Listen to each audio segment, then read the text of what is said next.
you are not being productive.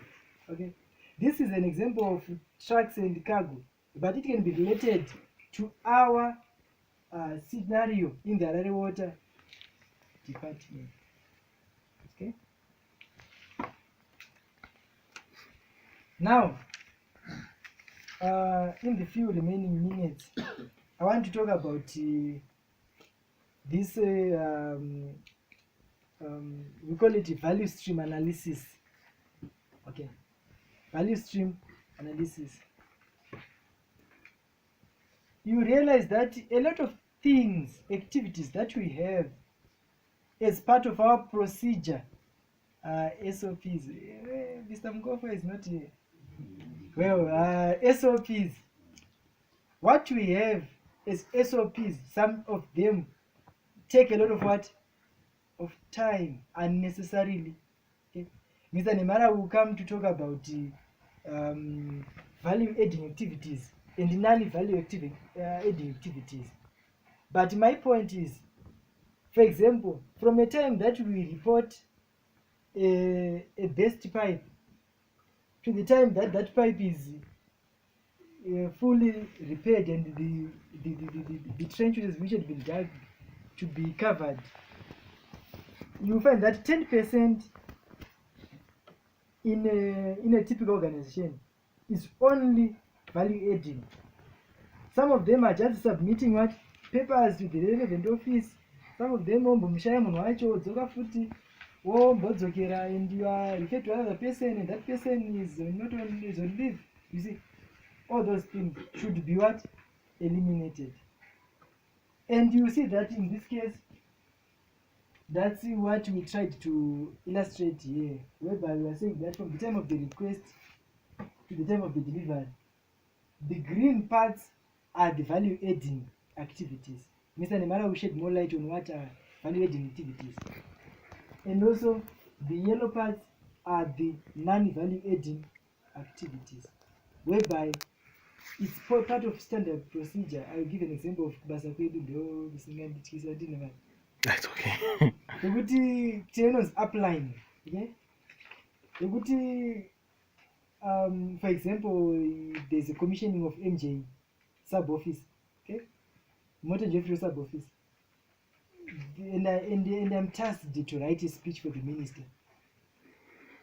I write the speech. It goes through how many? 1, 2, 3, 4, 5. 5 offices before it reaches the person who's going to what? To read it. And in the process, pamboshota dhiya dzoka futi nazowedzerawo the pazonzi vomwe wapashota uyu. It's up and down. It's something that could just be straight line to the person, maybe second to the minister, and it's done. These are protocols. We found it there. We call it bureaucracy, and sometimes it affects the productivity of an employee. Okay? Sometimes you know what it is. We are not really hard copy, but in the internet, you've got internet. I can just email to you and you make corrections, and you understand. So these are the things which are hampering what. I think you profit. All right. So productivity means working smarter than what? Than harder. This one I can never overemphasize on it. Like I illustrated that day in the boardroom, this is the basic productivity what? Management model, whereby we start by creating awareness. Let the chairman know what we are trying to do before we implement it. By the way, this is what we call productivity. We are, it's important for us to be on the same wavelength before anything, any improvement, not even productivity, but any improvement is what is made. Okay. Then after that, buy-in here.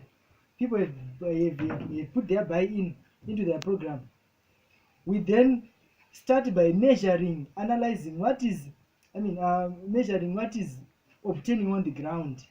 Okay, where are we excelling in terms of productivity, and where are we getting it wrong? We call it OFIs, opportunities for improvements. When you do that, we then analyze the productivity. Where do we need to improve, and where do we need to keep up the good work? After that, we plan our productivity. How are we going to solve or to intervene in areas where we are not so productive, and how can we upkeep the levels that are actually good at productivity? Because we find that productivity, we never believe in attaining a productivity. It's a continuous process. You continuously improve. Mr. Nemara will talk about Kaizen hopefully today. Then after that, the most important stage is what? Implementation.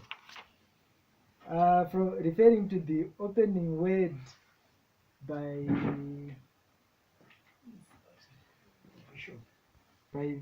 is it? By Bishop. Okay, I disclaimer.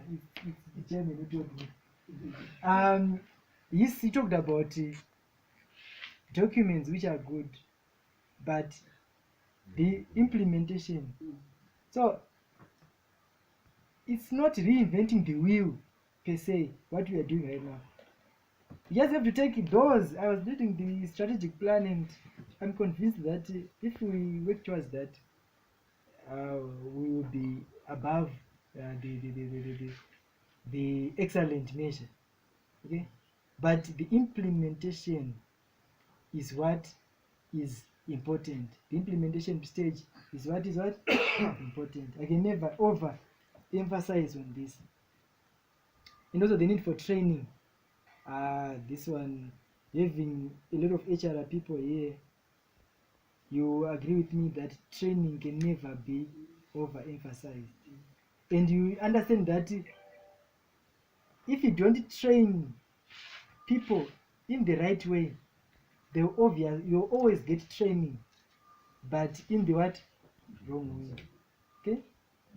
In Ontario, we heard about the Balotelli syndrome, if you still remember about that.